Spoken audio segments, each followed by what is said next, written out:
ओ ससुरा यहीं मारो बम धड़ाम से। में यहाँ रनवे था तो रनवे वाला अलग आ गया, ये टैक्सी वे वाला अलग आ गया।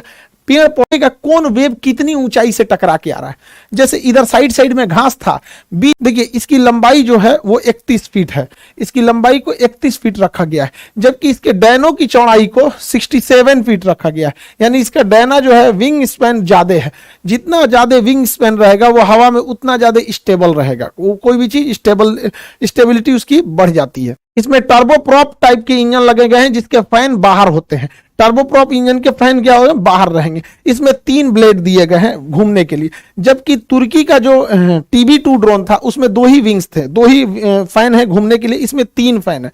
जो तुर्की ने पूरी दुनिया में हल्ला कर दिया कि उसी का ड्रोन सबसे बढ़िया है, उसका जो ड्रोन है उसमें 2 ही विंग लगे हुए हैं। हम लोग का जो ड्रोन है उसका जो इंजन है वो ज्यादा पावरफुल है, वो 3 टर्बोप्रॉप ब्लेड है, उसमें 130 किलोवाट ये जनरेट करेगा, इतना इसका पावर है। जबकि तुर्की का जो TB2 ड्रोन था वो 75 किलोवाट ही जनरेट करता था। ये तुर्की का यही ड्रोन है जो अजरबैजान की लड़ाई में पूरी तरह से तख्ता पलट कर दिया था, या ये यूक्रेन की सेना का पूरा मदद किया था यही TB2 ड्रोन। इस ड्रोन की जो सर्विस सीलिंग है, जब ऊंचाई होती है उसे सर्विस सीलिंग टेक्निकल भाषा में बोला जाता है, 35,000 फीट है। 35,000 फीट पे कमर्शियल जहाज उड़ते हैं। इसका मतलब ये जहाज की हाइट पे उड़ेगा, छोटे मोटे चीज नीचे से पकड़ भी नहीं पाएंगे। यहाँ पे इंडोरेंस जो है इसमें कितने देर तक उड़ सकता है, ये तो 18 घंटे की इसकी इंडोरेंस क्षमता है। रेंज जो है ये 1000 किलोमीटर तक जाकर हमला कर सकता है। यहाँ पे इसकी रफ्तार 350 किलोमीटर प्रति घंटा बताई गई है यहाँ पे। अभी इसकी रफ्तार, इंजन और स्मूथ होंगे। इसके खाली वजन, केवल मतलब जो जहाज का वजन है, इस ड्रोन जो है, इस ड्रोन का अकेले वजन 1800 केजी है, लेकिन यह ले जा सकता है 350 केजी का पेलोड। यहीं से इसकी एडवांसमेंट चालू होती है कि 350 केजी के हथियार को ये ले जा सकता है। जबकि तुर्की का जो TB2 ड्रोन था वो महज 150 केजी के ही वजन को ले जा सकता था। 150 केजी में वो 2 से 3 मिसाइलें ही ले जा सकता था, जिस वजह से उसे बार बार वापस आना पड़ता था। दूसरा, ये एक राफेल में मतलब 50 राफेल खरीद, इसको एक राफेल में ये 50 ठो आ जाएगा। और तगड़ा, इतना खतरनाक, जिसका कोई अभी रेट डिस्क्लोज नहीं होता है ये डिफेंस के चीजों की, इसलिए हम लोग इसका अंदाजा लगा सकते हैं, लेकिन ये बहुत सस्ता होता है। इसका रेट अभी किसी को एक्चुअल नहीं पता होता। तो 350 केजी का ये हथियार ले जा सकता है, TB2 ड्रोन से ज्यादा ले जा सकता है। हालांकि तुर्की भी अपने ड्रोन्स को एडवांस कर रहा है। इन ड्रोनों में हार्ड पॉइंट लगाए जाएंगे, 4 हार्ड पॉइंट्स लगाए जाएंगे, 2 इस विंग्स पे, 2 इस विंग्स पे। हार्ड पॉइंट उसे कहते हैं जहां पर हम हथियारों को अटैच कर सकते हैं। तो इसमें 4 हार्ड पॉइंट लगा दिए जाएंगे जहां से हम हथियारों को अटैच कर सके और फिर उससे हम लोग फायर कर सकते हैं। ये ड्रोन ज्यादातर काम आते हैं टैंक्स वगैरह को उड़ाने के लिए यहाँ पे, और हम लोगों ने टैंक को उड़ाने के लिए पहले से ही ऑलरेडी मिसाइल डेवलप कर लिया है, Helina missile. Helina missile tanks के लिए एकदम घातक साबित होती है। अब हेलिना मिसाइल अकेले का वजन 50 केजी है, एक हेलिना मिसाइल का वजन 50 केजी है। तो अगर हम 7 ठो हेलिना मिसाइल लाद देते हैं तो 350 केजी टोटल वेट हो जाता है। और आपको पता है कि इसकी क्षमता ही जो है वो 350 केजी उठाने की है। यानी हम लोग एक साथ 7 हेलिना मिसाइल छोड़ सकते हैं। यानी वो करोड़ों का टैंक भेजो, हम यहां से ड्रोन भेजते रहेंगे। युद्ध नीतियां बदल चुकी हैं। यूक्रेन की लड़ाई और आर्मेनिया और अजरबैजान की लड़ाई ने यह साबित कर दिया कि अब जिनके पास ड्रोन टेक्नोलॉजी बेहतरीन है वही आगे निकलेगा। अब देखिए, ईरान जैसा छोटा देश जो डिफेंस के मामले में आत्मनिर्भर नहीं था, वह छोटा देश ईरान भी रूस को ड्रोन दे रहा है कि हमारे ड्रोन से आप यूक्रेन में मारिए।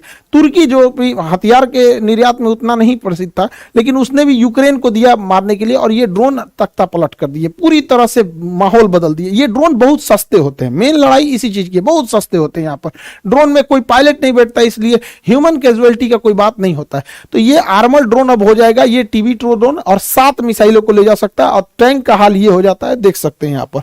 इसमें अलग तरह का नेविगेशन सिस्टम जोड़ा गया है। दुनिया के जितने ड्रोन हैं, मतलब ज्यादातर ड्रोन, जैसे TB2 ड्रोन हो गया और ईरान का ड्रोन हो गया, ये GPS का प्रयोग करते हैं, और GPS की कंट्रोलिंग अमेरिका के पास है। तो हम अपना आंख अमेरिका को नहीं दे सकते हैं। तो भारत ऐसा है कि क्योंकि हमारे पास इसरो ने गगन सैटेलाइट सिस्टम छोड़ दिया, तो ये उस ड्रोन को रास्ता दिखाने का काम गगन करेगा। और गगन ऑलरेडी ट्रस्टेड है, हमारी नेवी यूज करती है, एयरफोर्स पहले से यूज कर रही है, जहाज हमारे इंडिया में जितने उड़ते हैं वो गगन को यूज करते हैं। जितने भी ट्रेन्स वगैरह का एग्जैक्ट लोकेशन के लिए भी हम लोग गगन का ही प्रयोग करते हैं। तो ये गगन सैटेलाइट हम लोग का है, तो हमारे इसके ऊपर कंट्रोल है, इससे इसका प्रयोग करना ज्यादा सही है। और ये पूरी तरह से भारत की निगरानी देता है। तो अब हम लोग कहीं पे भी हमला करने के लिए जीपीएस पे डिपेंडेंट नहीं है, ये पूरी तरह से गगन ड्रोन सिस्टम से ऊपर का इसका एंटीना सिग्नल ले लेगा और कहाँ क्या चीज हो रहा है सब कुछ पता कर लेगा। इवन कि ये आपस में लिंक भी होते हैं। अगर कोई कमर्शियल जहाज जा रहा है, इसको कुछ दिखाई दिया तो ये गगन को बता देगा, वो बता देगा ड्रोन को यहाँ पे। तो इन आपस में इंटरचेंज होने से रियल टाइम डाटा इजी पता चल जाएगा कहां हमला करना है कहां नहीं। अब जीपीएस में कोई डाटा मिल रहा है वो देर से मिलेगा। जैसे अगर किसी को बता दिया कि लखनऊ के ऊपर से एक जहाज जा रहा है, आधा घंटा बाद हम ये सूचना देंगे कि लखनऊ से जहाज जा रहा है, तो जहाज पता नहीं कहां जा चुका रहेगा आधा घंटा में। तो हमें जो भी जानकारी चाहिए रियल टाइम पे, अभी वो जहाज पिन पॉइंट कहां है। तो रियल टाइम डेटा के लिए हमारा गगन सिस्टम बहुत जरूरी है और ये आपस में इंटीग्रेटेड है। सारी सिस्टम आपस में एक दूसरे से इंटीग्रेट है, जिससे हमें रियल टाइम डाटा लेने में इजी होगा। इसमें नेविगेशन सिस्टम में दुनिया का सबसे एडवांस नेविगेशन सिस्टम डाला गया है यहाँ पे। इसके कैमरे में बिल्कुल एचडी क्वालिटी को, लेकिन एचडी क्वालिटी ये देखने के काम में आता है। युद्ध में कितना अच्छा देखते हैं ये मतलब नहीं। जब दुश्मन को देख लेंगे तो आप भी दुश्मन को मार देंगे और दुश्मन भी आपको मार देगा। या सारी लड़ाई आज बियॉन्ड विजुअल रेंज है, हमारे नजरों से दूर की लड़ाई हो गई है, छुप के लड़ाई हो गई है, अंधेरे में हो गई है। तो अब वो एचडी काम नहीं आने वाला लड़ाई में, अब टेक्नोलॉजी काम आएगी। तो उसमें क्या काम आएगा, देखिए नाइट विजन यहां नीचे सर्वेलांस के लिए लगाया गया है। इसमें नाइट विजन भी दिए गए हैं और साथ में इसमें थर्मल कैमरा भी दिया गया है। देखिए नाइट विजन होता है कि हमें अंधेरे में देखने की सहूलियत दे देता है नाइट विजन, जबकि थर्मल कैमरा ऐसा नहीं होता है। थर्मल कैमरा हम गर्मी को भांपता है, कहाँ का टेम्परेचर ज्यादा है उसको गर्म करके दिखाता है। जैसे ये हिरन है, इनका टेम्परेचर ज्यादा था तो इनको इस कलर से दिखा दिया, बाकी के पेड़ पौधों का टेम्परेचर कम था तो उसको अलग कलर से दिखाया। तो ये होता है थर्मल कैमरा और ये होता है नाइट विजन। अमूमन ऐसा लगता है कि जब नाइट विजन कैमरा ही है तो थर्मल की जरूरत क्या है। देखिए नाइट विजन से अच्छा थर्मल होता है। रीजन क्या है, अगर इन हिरन को ऊपर एगो तिरपाल ओढ़ा देते हैं या चादर से ढक देते हैं, या हिरन के जगह अगर फौजी रहते हैं ढक लेते हैं अपने आप को, तो नाइट विजन उसे नहीं देख पाएगा कि इसके अंदर आदमी है। और यही काम आ जाता है थर्मल कैमरा। अगर आप इनके ऊपर चादर से ढक भी देते हैं तो इनके बदन की गर्मी थोड़ी ना खत्म हो जाएगी, तो ये गर्मी को पहचानता है। इसलिए थर्मल कैमरा ज्यादा अच्छा होता है ये क्या नाम है डिफेंस के मामले में नाइट विजन से। लेकिन कब किसकी जरूरत पड़ रही है तो नाइट विजन में भी देख लेगा, दिख रहा है, थर्मल में भी देख रहा है, एकदम एक्यूरेट पता चल जाएगा। तो ये दोनों सिस्टम इसमें लगा के दिया गया है हमारे तपस ड्रोन में। निगरानी इसके जो नेविगेशन सिस्टम है ये बहुत बेहतरीन है। इसके अलावे अब देखिए, हमको जब आसमान में कोई चीज उड़ रही होती है तो हमें चाहिए, थर्मल कैमरा क्या करता है कि छोटी सी छोटी चीजों को दिखाने लगता है कि हाँ मुंह, यहाँ नाक के पास का टेम्परेचर ज्यादा है, हथेली का टेम्परेचर कम है, माथा का ज्यादा है, तो कई कलर से दिखाने लगता है। इससे कंफ्यूजन होने लगता है। इसलिए उससे बेटर है infrared sensor, IR sensor, infrared system. Infrared system में क्या होता है कि इसमें कंप्यूटर में सेव कर दिया जाता है कि ज्यादा टेम्परेचर को दिखाना है, बाकी को काला कर देना है। तो अगर इसमें सेट कर देंगे कि 400 डिग्री सेल्सियस को दिखाना है, तो देखिए कोई भी जहाज चलेगा तो उसका इंजन 400 डिग्री सेल्सियस होता है। या इसमें सेट कर दीजिए इसके सिस्टम में कि 200 डिग्री सेल्सियस से टेम्परेचर ज्यादा रहेगा तो ही स्क्रीन पे दिखाना, अदरवाइज में मत दिखाना। तो इसका पूरा स्क्रीन काला दिखता है, इस टाइप का काला दिखेगा। लेकिन जहां टेम्परेचर ज्यादा आया 200 डिग्री सेल्सियस से, तो जहां जहां उसको ज्यादा दिखेगा वहां वहां का डिजाइन बना देगा। तो देखिए जहां जहां टेम्परेचर इसको ज्यादा दिखा उसका डिजाइन बना दिया, पता चल गया इस पूरा जहाज है, बाकी पूरा ब्लैक रहेगा। समझ में आ गया कि नहीं। इसमें देखिए यहाँ टेम्परेचर ज्यादा, यहाँ ज्यादा, यहाँ ज्यादा, यहाँ ज्यादा, तो उसी हिसाब से बना देगा। तो इसका स्क्रीन है पूरा ब्लैक रहता है। इंफ्रारेड वाले में यही खास है, पूरा स्क्रीन ब्लैक। अब जो आ गया सीधे मारो, जो आ गया मार दो यहाँ पे। तो इससे भी अटैक करने में इजी हो जाएगा। यहाँ पे देखिए इसका टेम्परेचर ज्यादा था तो पकड़ लिया, तो इंफ्रारेड। तो नेविगेशन की कितनी बेहतरीन व्यवस्था रखी गई। लेकिन ये सारा नेविगेशन फेल हो जाता है, जानते हैं कब?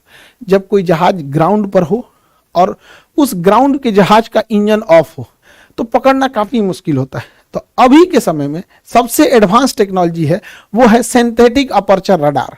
सिंथेटिक अपर्चर रडार कैसे काम करता है उस सिस्टम को भी इसमें दिया गया है, सिंथेटिक अपर्चर रडार को। अब समझ में आता है आत्मनिर्भर का फायदा क्या होता है। ये सारा सिस्टम इसरो ने दे दिया है। सारा सिस्टम इसरो के पास है सिंथेटिक अपर्चर रडार, तो कुछ इसरो ने दे दिया, कुछ डीआरडीओ ने दे दिया, कुछ एचएएल ने दे दिया, पूरे मिल के आपस में काम करते हैं सब। तो सिंथेटिक अपर्चर रडार क्या है, ये देखता ही नहीं, अंधा होता है सिंथेटिक अपर्चर रडार, वो अंधा की तरह काम करता है। अंधा कैसे ऐसे छू छू के निशाना ऐसे छूता है, अरे क्या चीज है, ओ हो कोई आदमी खड़ा है, ऐसे टच कर लेता है। वैसे ही वो वेव छोड़ता है, तरंगों को छोड़ता है। अब जैसे हमारे ऊपर कोई तरंग छोड़ेगा तो नाक से जो तरंग टकराएगी वो पहले ही चली जाएगी, जो गाल से टकराएगी वो थोड़ा बाद में जाएगी, क्योंकि नाक ऊपर है गाल नीचे है। तो उसी तरह से अलग अलग जगह से टकराएगी तो अलग अलग तरंगे उठेंगी। जैसे सिंपल सी बात बताते हैं, हम आटा सान लेते हैं, ठीक है, आटा सान के अपने मुंह पे इसे चिपका देते हैं इसे, और जब इसको नोचेंगे तो मेरा थुथुर का चेहरा उस आटा में चिपक जाएगा, तो पता चल जाएगा कि हाँ इसका सांचा ले लिए हैं। यही काम करता है अपर्चर रडार। ये जिसके ऊपर से गुजरेगा तो उसके ऊपर से पूरी तरह से वेव छोड़ देगा, ऐसे पूरा वेव छोड़ देगा, और देखेगा कौन वेव कितनी ऊंचाई से टकरा के आ रहा है। जैसे इधर साइड साइड में घास था, बीच में यहाँ रनवे था, तो रनवे वाला अलग आ गया, ये टैक्सी वे वाला अलग आ गया, पेड़ पौधे का अलग आ गया, तो पूरा स्कैन कर लेता है। अब इसमें कोई छुपा रहे या नहीं, अब कोई छुपा भी रहेगा तो उसके जगह गोल बना देगा कि भैया तरंग यहाँ पहले ही आ गई है, जमीन तक नहीं गई है। तो ये सिंथेटिक अपर्चर रडार से भी सेलाइज किया गया, यानी इसमें पूरी तरह से नेविगेशन, जो भी एडवांस अभी के लेटेस्ट टेक्नोलॉजी पे। हालांकि इसमें हमला करने के लिए एक और लेटेस्ट टेक्नोलॉजी जोड़ा गया, laser guided system. Laser guided system क्या होता है, देखिए, जमीनी लड़ाई में आप फौज को नकार नहीं सकते, चाहे जितना भी टेक्नोलॉजी आ गया, फौज वहां खड़ी रहती है। कई बार फौज को दिख जाता है कि वहां दुश्मन का तोप है, वहां दुश्मन का टैंक है, वहां दुश्मन का बस जा रहा है, ट्रक जा रहा है, तो वो फोन करेंगे, अरे दुश्मन का ट्रक उधर गया है, आओ आओ आओ आओ।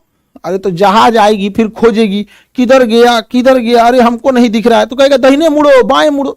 अरे वो जहाज से कैसे देख पाएगा दाहिने मुड़ो कि बाएं मुड़ो, जहाज से दिखेगा तो कोई चीज में उठपटांग दिखता है, समझ में नहीं आएगा। तो यही काम आता है लेजर। जैसे देखिए, यहां एक आदमी लेजर मशीन लेके खड़ा रहेगा, इस साइड में लेजर मशीन लेके खड़ा हो जाएगा, ये लेजर मशीन से दुश्मन के टैंक के ऊपर वो लेजर लाइट चलाएगा। अब लेजर लाइट दिन में किसी को चला दिखा दीजिएगा तो उसको क्या समझ में आएगा। तो इस बेचारे टैंक को कुछ पता ही नहीं है, दुश्मन का ये टैंक है, इसको कुछ पता ही नहीं है कि इसके ऊपर किसी ने निशाना भी लगाया है। एक्चुअल में इस पे तो निशाना ही नहीं लगाया है, उसने तो इस टैंक के ऊपर केवल एक रोशनी छोड़ी है, लेजर की रोशनी। अब ये लेजर रोशनी यहां बिखरने लगेगी, जैसे यहां बिखरेगी, अब ये बिखरेगी तो तरंग बनेगा, और इसे रडार से पकड़ लिया जाएगा कि यहां पर कोई ना कोई हलचल हो रहा है, और वह हलचल देखकर ऊपर से उड़ता हुआ ड्रोन या फाइटर जहाज आ जाएगा, और वो समझ जाएगा, ओ भाई साहब हलचल कहां हो रही है, तो इसी पर बम गिरा देगा इसी के ऊपर। देखिए, इसने मारा नहीं, इसने केवल निशाना लगा दिया इस पर। ये कैसे काम किया समझिए ध्यान से। देखिए, यहां दुश्मन का एक टैंक, दो टैंक, ये तीसरा टैंक, ये आदमी तिरपाल ओढ़ के छुपा हुआ है, कैमोफ्लाज कहते हैं इसको, घास उस लगा के छुप जाते हैं, और यहां से लेजर बीम छोड़ रहा है इसके ऊपर। जैसे लेजर बीम इसके ऊपर छोड़ेगा तो ये लेजर बीम जाने के बाद यहां से स्कैटर्ड होकर बिखर जाएगी, जिससे यहां पर बिखरेगी तो मशीनें उन तरंगों को पकड़ लेगी, रडार इन बिखरे हुए तरंगों को पकड़ लेगा। रडार जैसे इस बिखरे हुए तरंगों को पकड़ेगा तो हमारा ड्रोन या हेलीकॉप्टर या फिर फाइटर जहाज इस डायरेक्शन में चल देंगे कि ओ ससुरा यहीं मारो बम धड़ाम से। अब ये ड्रोन लेके पहुंच गया और नीचे से मार दिया मिसाइल, और मिसाइल जाके सीधे हिट कर देगी। इसने एक भी गोली नहीं चलाया, लेकिन इसने सारा कांड करके रख दिया। इसे कहते हैं लेजर डेजिग्नेटर। यही डिसाइड करता है कि लेजर कहां जाएगा। इसको क्या पता चलेगा, अच्छा हमारे ही ऊपर कोई लेजर लाइट इसे थोड़ा सा जला देगा तो क्या पता चलेगा, कुछ नहीं पता चलेगा।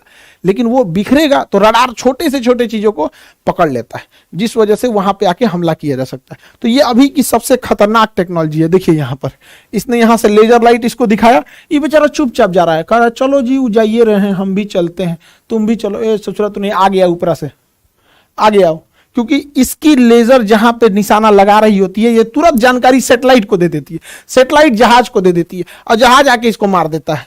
तो आज का जो सिनेरियो है लड़ाई का वो कंप्लीटली चेंज हो चुका है। तो तपस ड्रोन अब सर्विलांस नहीं रह गया, बल्कि अब यह हमला करने के लिए तैयार हो गया है। डिफेंस के सेक्टर में जो भी चीजें नहीं होती उसको याद रखते रहिएगा।